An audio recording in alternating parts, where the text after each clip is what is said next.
Hello everybody, this is Hammer Striker here. I've got a quick size comparison of the new H&K CC9 to a number of the other ones that are out there. We get a lot of comments and questions that how's it compared to blah blah blah. So I've got a collection here of all the ones that I happen to have access to that seem to be relevant, and I'm going to go through them. Now some of them are single stacks, so from a capacity perspective they're a lot lower. Some are double stacks, but they all are in the territory of small concealed carry, and they're all 9mm. And in the interest of speed, every one of these has been double safety checked, so I'm not going to be pulling triggers, but I'm also not going to take the time to open every one of them. And we're going to do them all without mags. It just makes it easier. Some have the extended base plates, pinky extenders and stuff like that, some don't. So it's all just the bare gun. All of these, with the exception of the IWI, which we recently got a hold of, we have reviews on. So all of the specs and details and numbers will be available in the reviews. So let's get started. So we're going to take the H&K CC9. Oh wait, this is the Taurus GC3. I've had a lot of comments that it's a $1,000 GC3. Yeah, they kind of look a little similar, but you know they're quite a bit different in overall function. But from a size perspective, what I'll do is I'll try to line them up muzzle to muzzle and to the top. Otherwise I'd spend a whole lot of time. But you'll see the HK is shorter, you know, a little bit gap here, a little bit shorter than the GC3 and noticeably thinner. So it is a smaller gun overall than the GC3. GC3 is more of a classic double stack.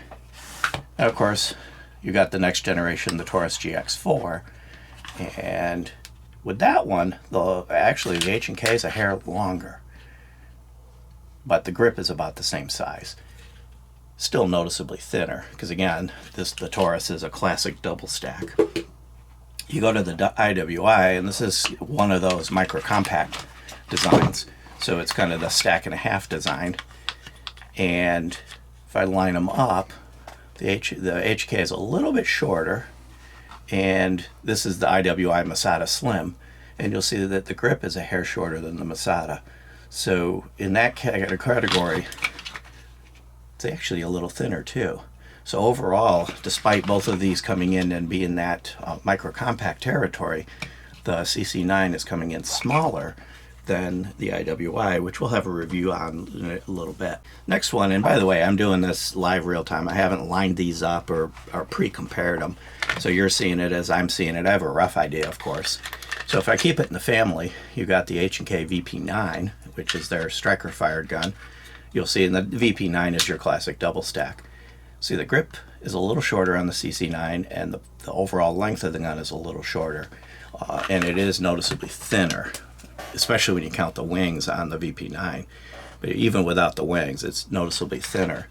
And of course you have the hammer fired equivalent, which if I grab the right one, of the P30SK, which is, you know, the predecessor to the VP9. And again, it's roughly the same size as to the VP9, the P30. The CC9 is shorter in both dimensions and noticeably thinner, with similar capacity in the flush mags. And that's the whole key of these micro compacts, is that the flush mags have similar capacity. As an example, one of the primary competitors of H&K is Walther, and the PPS is Walther's slim gun. And the CC9 is smaller in every dimension, smaller lengthwise, and actually just a hair longer in the grip when you consider this little tail, but it's really close. Thickness is about the same, but the capacity on the CC9, it's in that 10 plus territory, whereas this is, you know, 6-7 rounds. Most of the true single stacks are 6 or 7 rounds. So in the same basic footprint, you're getting significantly more capacity, and capacity can matter. Now, of course, if you want to really talk about capacity, go into the PPQ SC, which they have yet to come out with a PDP SC, and this is the subcompact. When this came out, we were one of the first ones to get a hold of one of these, and it's a really nice gun. So it's a Glock 26 size gun. But you'll see the H&K is much shorter, even though the grip is a little bit longer. So you're getting similar capacity, but of course a much thinner gun. And that's the thing with these micro compacts. They're kind of making the true double stacks a little less relevant unless you have a bigger hand and want the bigger grip, because you can get similar capacity in a much thinner gun, and a much thinner gun is easier to conceal overall. Of course, there's the 800-pound gorilla in the room, the Hellcat, which has really taken over the market of these micro compacts. It was among the first. It wasn't the first, but it was among the first. Hellcat's a little shorter in all dimensions and holds similar capacity and is roughly the same thickness. Due to the shape of the back and everything, this looks to be a lot thinner, but it's really not. It's only a little bit thinner.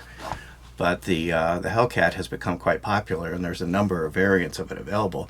It's also proven to be absolutely dead reliable. The other 800-pound gorilla is the P365 by 6 Hour, and this has also become very reliable and very popular. And if I put it on there, you'll see the P365, if I line it up just right, is actually smaller than the HK in both dimensions, length and width and height, and a hair thinner at the top, about the same thickness at the bottom. Overall, you got to consider the widest point, because that's what you have to be able to hide.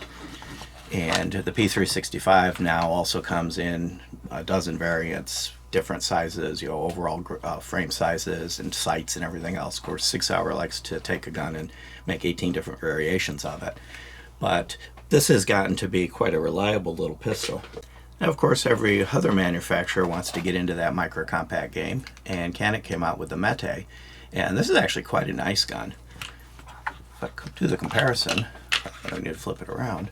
The CC9 is a little smaller in both dimensions, hair longer with this tail, which of course you got to figure this tail is not just an add-on. The magazine's going to sit flush with that, versus the Canik.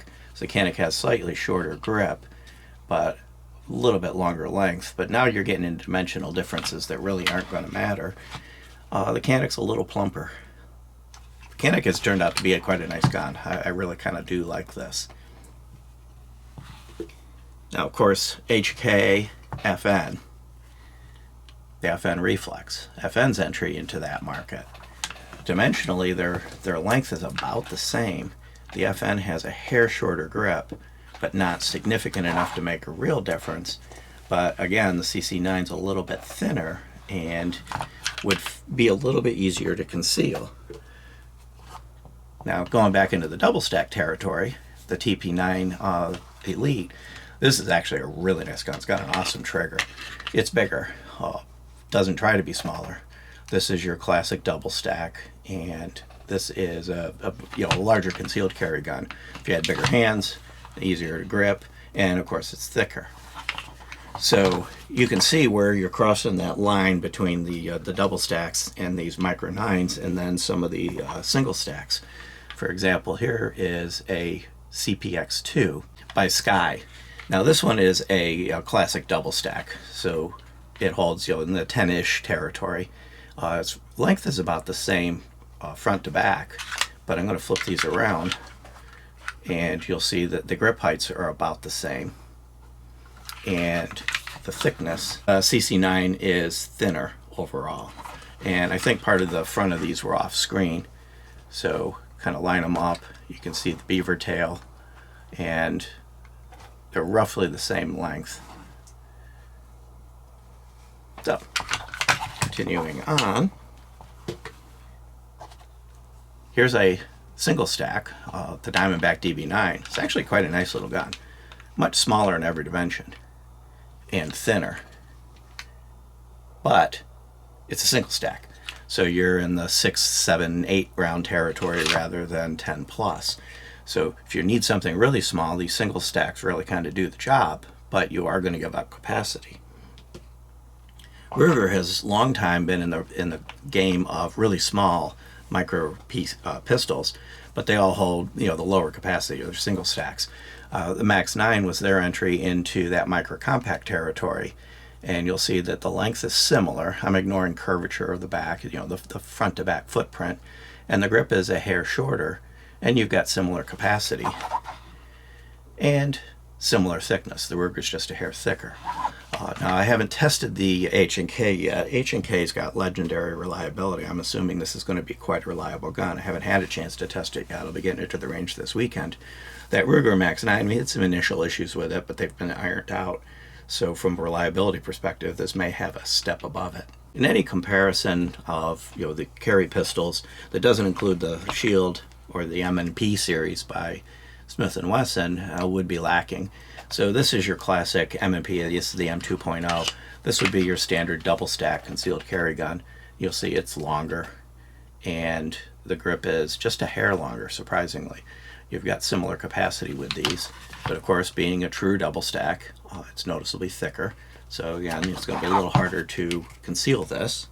You of course have the Shield Plus, which is a Micro 9 category gun. It doesn't hold the 5 or 6 or 7 rounds that the typical single stacks do.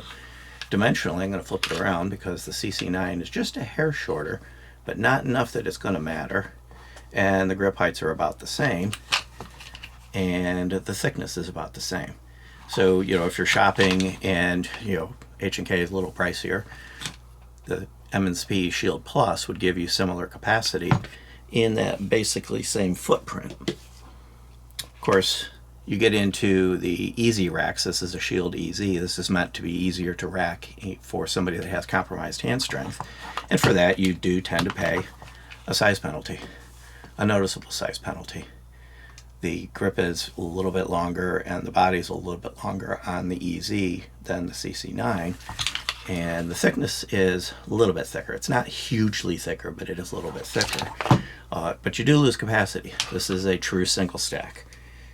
Now, they of course rectified that very quickly with the Equalizer, which is also a very easy to rack gun and fits into that Shield EZ, or I'm sorry, the EZ territory. Roughly the same size as the EZ, and again, bigger than the CC9 in both dimensions. Same rough thickness, but this does hold 10 plus rounds, so now you're back into that Micro 9 category, even though this is a lot less micro than some others. But again, that one's trying to solve a very specific problem. And so I've saved for last the company that doesn't want to get with the Micro 9 program. So the Glock 26, this is your classic concealed carry pocket pistol. This has been around for ages in various generations.